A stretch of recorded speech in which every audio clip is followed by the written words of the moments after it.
Most people assume that strong reactions come from strong opinions. They think when someone pushes back hard, defends themselves quickly, or reacts emotionally, it's because they're confident in their position. But that's not always what's happening. In many cases, the intensity of the reaction has less to do with certainty and more to do with exposure, because people don't defend everything equally. Think about it. There are areas where someone can take feedback, joke about it, even agree without hesitation. And then there are areas where even a small comment creates a sharp shift in tone. The body tightens, the voice changes, the response becomes faster, more rigid, more controlled. That difference is not random. When something feels secure, it doesn't need aggressive protection. But when something feels vulnerable, when there's doubt, insecurity, or internal conflict attached to it, the response becomes defensive. Not always loudly, not always obviously, but consistently. It shows up in the need to correct,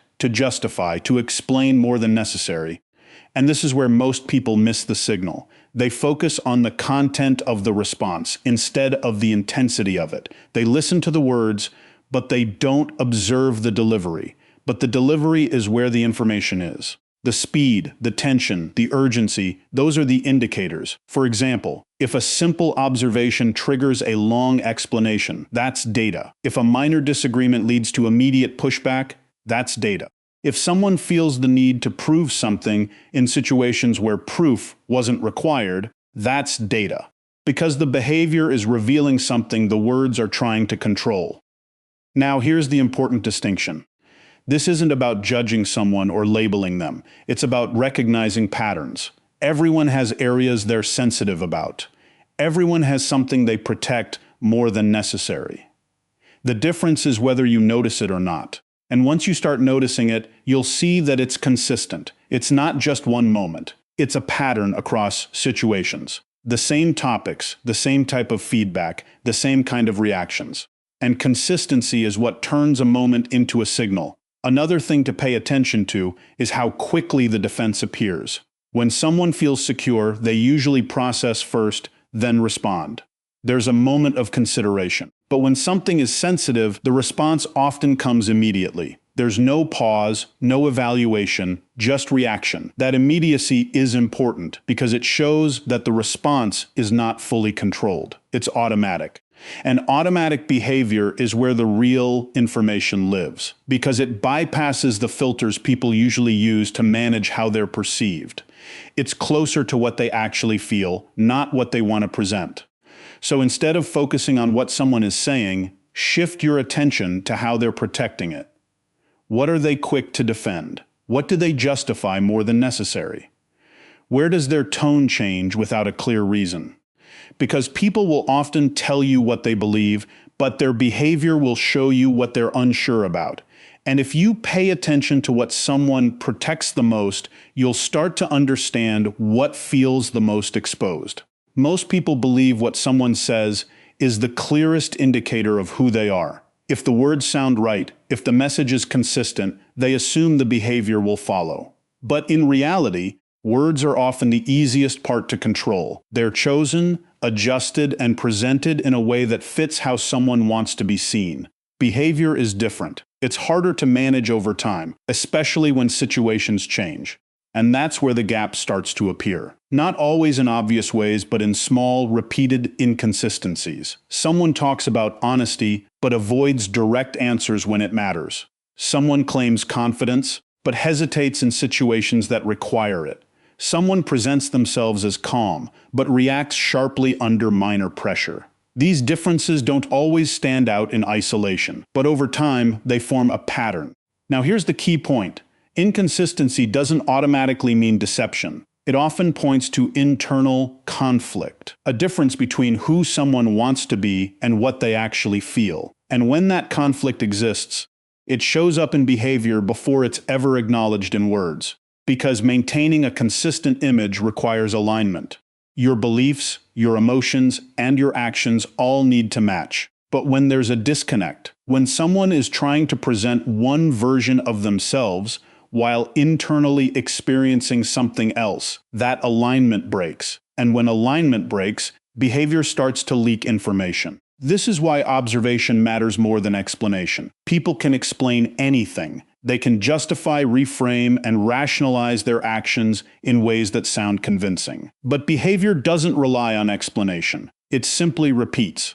And repetition reveals what's stable and what isn't. For example, if someone consistently says they value respect but repeatedly interrupts or dismisses others, the behavior is more reliable than the statement. If someone claims to be open-minded but reacts defensively to new perspectives, that reaction tells you more than the label they use for themselves.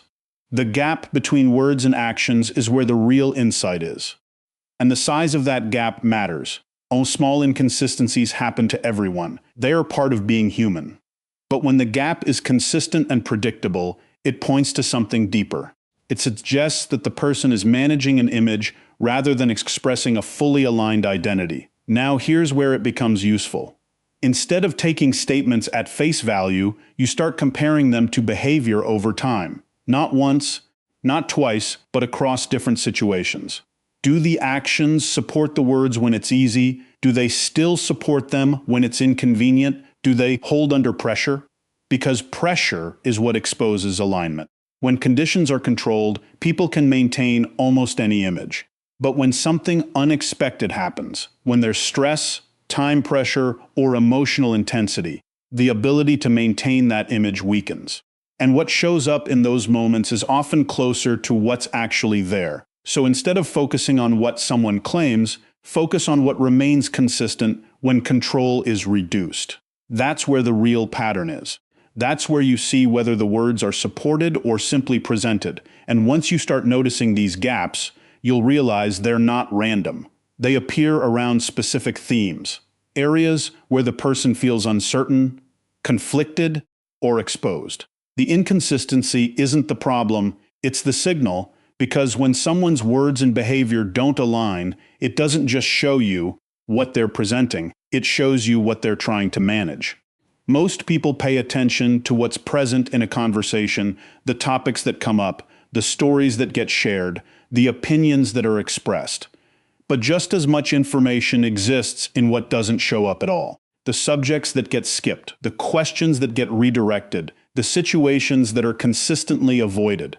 And this absence isn't random. It follows patterns, because avoidance is rarely about disinterest. It's usually about discomfort. When something feels neutral, people don't need to move away from it. They can engage, respond, and move on without hesitation. But when something carries emotional weight, uncertainty, insecurity, or unresolved experience, the response changes. Instead of engaging, they shift direction. And that shift can be subtle.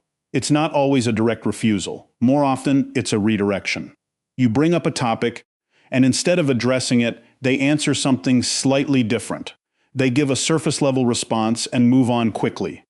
They introduce a new subject, ask a question back, or change the tone of the conversation. If you're not paying attention, it feels natural. But if you watch closely, you'll see the pattern repeat. Now here's the key.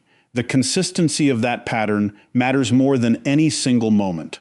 Anyone can avoid a topic once. It could be timing, context, or mood. But when the same type of subject is repeatedly bypassed across different situations, it becomes a signal, not necessarily of something negative, but of something unresolved or sensitive. Another form of avoidance shows up in behavior, not just conversation. Situations, environments, or types of interactions that someone consistently stays away from. For example, someone who claims confidence but avoids scenarios where they would be evaluated. Or someone who presents openness but steers clear of deeper discussions. The avoidance isn't always explained, but it's consistent.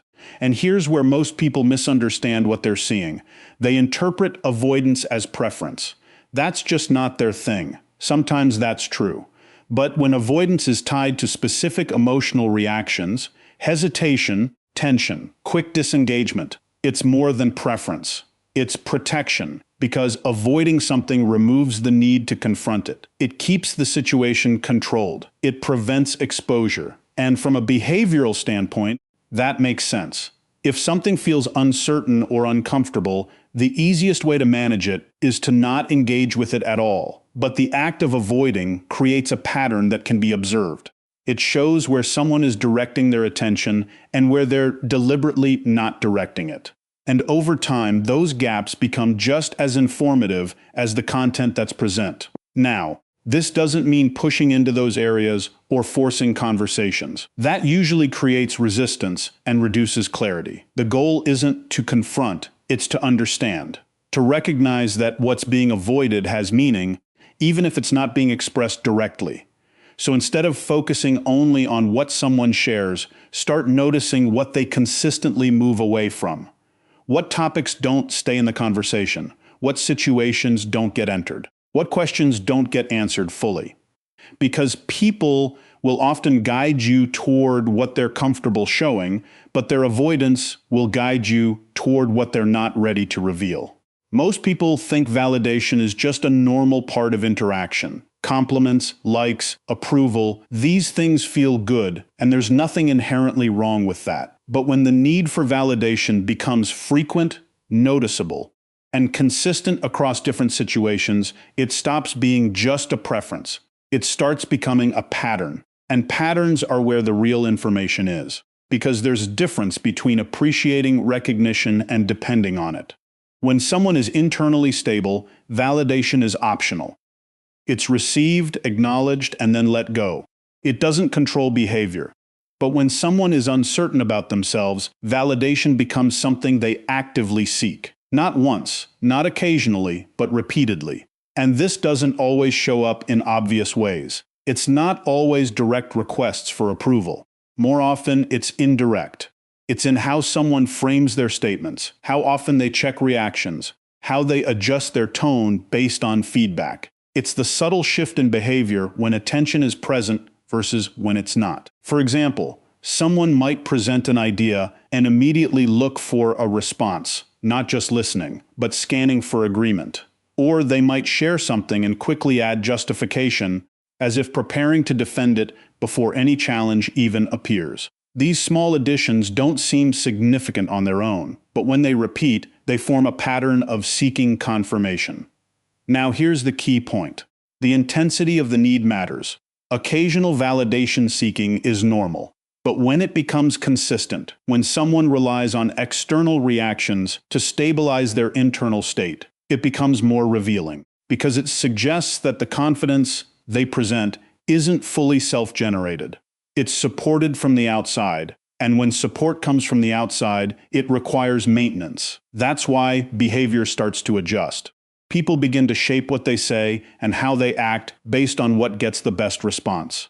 Not always consciously, but gradually. They learn what brings approval and repeat it. They avoid what creates disagreement and reduce it. Over time, this creates a version of themselves that is optimized for response rather than accuracy. They're not necessarily being dishonest, but they are being selective.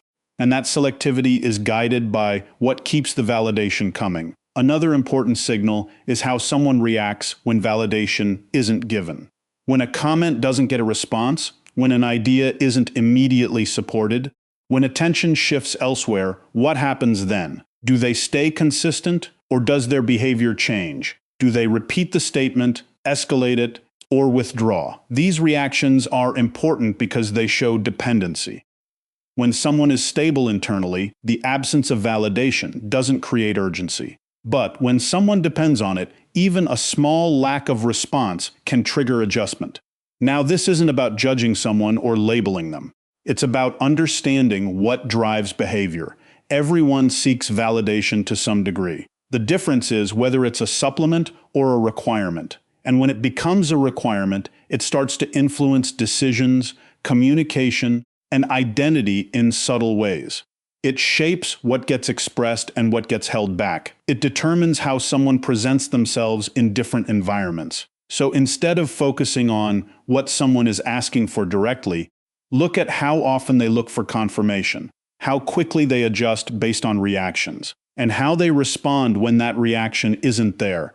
Because the more someone depends on validation, the more their behavior will be shaped by it, and that dependence quietly points to what isn't fully stable underneath. Most people assume that reactions are directly connected to the situation in front of them. Something happens, and the response matches it. If the situation is small, the reaction should be small. If the situation is significant, the reaction should be stronger. That's the expectation. But in real behavior, that alignment doesn't always hold, because sometimes the reaction is larger than the moment itself. The tone sharpens too quickly, the emotion rises too fast, the response carries more intensity than the situation seems to justify. And when that happens, it's easy to misinterpret it as overreaction without asking a more useful question. What else is influencing this response? Emotions don't exist in isolation. They're connected to memory, to past experiences, to patterns that have been repeated over time. So when a current situation resembles something that already carries emotional weight, the response isn't just about what's happening now. It's influenced by what has already been experienced before. This is why the scale of the reaction matters. Not to judge it, but to understand it. If a small comment triggers a strong defensive response, that reaction is carrying more than the comment itself. If a minor disagreement leads to a sudden shift in tone, there's likely something underneath that's being activated. Now here's where observation becomes important. Instead of focusing only on the content of the situation, pay attention to the change in behavior, the speed of the reaction, the increase in intensity, the shift in posture or voice. These are signals that something internal has been engaged beyond the surface level. And this doesn't always look dramatic. Sometimes it's subtle. A slight tightening in expression, a quicker than usual reply, a noticeable change in engagement. But even small shifts, when they're consistent in certain types of situations, form a pattern. For example, if someone consistently reacts more strongly to feedback than to other types of input, that's a pattern. If certain topics always create tension or urgency in their responses, that's a pattern. And patterns are more reliable than isolated moments. Another important factor is recovery time. How quickly does someone return to a baseline after a reaction? When a response is proportional, recovery is usually quick. But when the reaction is connected to something deeper, it tends to linger. The tone stays different, the engagement remains altered, the shift doesn't immediately reset. This lingering effect is useful to notice because it shows that the response wasn't just situational. It had additional weight behind it. Something was activated that doesn't resolve as quickly as the moment itself. Now, this doesn't mean labeling or diagnosing anything. It simply means recognizing that reactions are influenced by more than the present moment. And when you start to see that, the behavior becomes more understandable. Instead of seeing intensity as random, you start seeing it as connected. Instead of dismissing it as overreaction, you recognize it as information. Not about the situation, but about what the situation represents to the person experiencing it. So rather than focusing only on what was said or done, shift your attention to how strongly it was felt, how quickly that feeling appeared, and how long it stayed. Because when the reaction is bigger than the moment, it's rarely about the moment alone, and that difference is where the real insight is. Most people believe that the more questions they ask, the more they'll understand. They think clarity comes from pushing for answers, from digging deeper through direct conversation, and sometimes that works. But there's a limit to what people will tell you about themselves, especially when it comes to areas they don't fully understand or don't want to expose. That's where a different approach becomes more effective.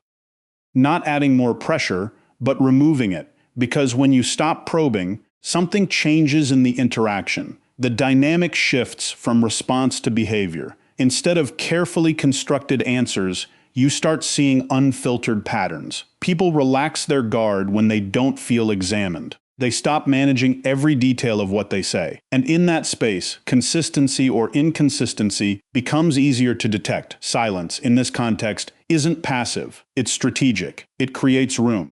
When you're not filling every gap with questions or commentary, the other person naturally fills it with behavior. They choose what to say next, what direction to take, what topics to introduce or avoid. And those choices are revealing. Now here's the key point. When someone is speaking under pressure, they tend to filter. They adjust their words to fit what they think is expected. But when there's no immediate pressure, that filtering decreases. What you get instead is a more natural flow, less controlled, more consistent with their actual patterns. For example, in a conversation with fewer interruptions, you can observe pacing. Do they rush through certain topics? Do they slow down or become more detailed in others? You can notice repetition. What themes keep coming back, even when they're not directly prompted? You can observe how they handle space. Do they fill silence quickly, or are they comfortable with it? These details might seem small, but they accumulate. Over time, they form a behavioral profile that's more reliable than direct answers alone, because answers can be shaped. Behavior, especially over multiple interactions, is harder to maintain artificially. Another important aspect is what happens when there's no guidance. When you stop directing the conversation, you see what they choose to focus on, what matters enough for them to bring up on their own, what they avoid without being steered away from it. This self-directed behavior reveals priorities, comfort zones, and sensitivities without needing to ask about them directly. And this approach doesn't rely on confrontation. In fact, it works better without it, because confrontation increases awareness, and increased awareness leads to more controlled responses. Silence does the opposite. It reduces the need for control, which allows patterns to surface naturally. Now, this doesn't mean disengaging completely. It means being intentional with when you speak and when you don't. It means recognizing that not every moment needs to be filled. That observation can be more valuable than immediate response. When you combine this with everything else, watching what someone defends, noticing inconsistencies, observing avoidance, recognizing validation patterns, understanding emotional intensity, you start to see a clearer picture. Not from what's being told to you directly, but from what's consistently shown over time. Because at a certain point, you don't need more answers. You need more accurate observation. And silence creates the conditions for that accuracy to develop. So instead of trying to uncover everything through questions, create space and watch what naturally appears. Because what people reveal without being asked is often closer to what they're trying to manage.